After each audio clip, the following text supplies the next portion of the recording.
கோலி talk Kollywood news. Rajesh Arya படம் இந்த வாரம் ஆரம்பம். பாஸ் என்கிற பாஸ்கரன் படத்தோட வெற்றி கூட்டணியான இயக்குனர் ராஜேஷ் ஆர்யா மீண்டும் இணையும் புதிய படத்தோட படப்பிடிப்பு இந்த வாரம் ஆரம்பமாக இருக்கு. இந்த படத்துல ஆர்யா ஜோடியா தமன்னா நடிக்க இருக்காங்க. ராஜேஷ் படத்துக்கு டி இமான் முதல் முறையா இசையமைக்கிறாரு. முதல்ல இந்த படத்துல நயன்தாராவை நாயகியா நடிக்க கேட்டாங்கன்னு அவங்க நடிக்க மறுத்தாங்கன்னு தகவல்கள் வெளியாச்சு. பாஸ் என்கிற பாஸ்கரன் படத்தோட 2ஆம் பாகமாகவும் இந்த படம் உருவாக இருக்கிறதாகவும் தகவல்கள் வெளியாச்சு. ஆனா அப்படி எதுவும் இல்லைன்னு இயக்குனர் ராஜேஷ் மறுத்திருக்காரு. வீரம் படத்துக்கு அப்புறம் தமிழ்ல வேற எந்த படத்திலயும் நடிக்காம இருந்த தமன்னாவுக்கு இந்த படம் மீண்டும் ஒரு வரவேற்பை கொடுக்கும்ன்ற எதிர்பார்ப்பு இருக்கா.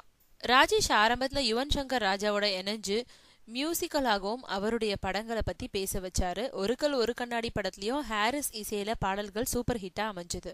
அழகுராஜா படத்துல தமன் இசையில ஒரு பாடல் மட்டுமே ஹிட்டா அமைஞ்சது. இப்போ டி இமான் ராஜேஷோட முதல் முறையா இணைஞ்சிருக்காரு. இந்த புதிய கூட்டணி இசையிலும் சாதனை படைக்குமான்றத பொறுத்திருந்துதான் பார்க்கணும்.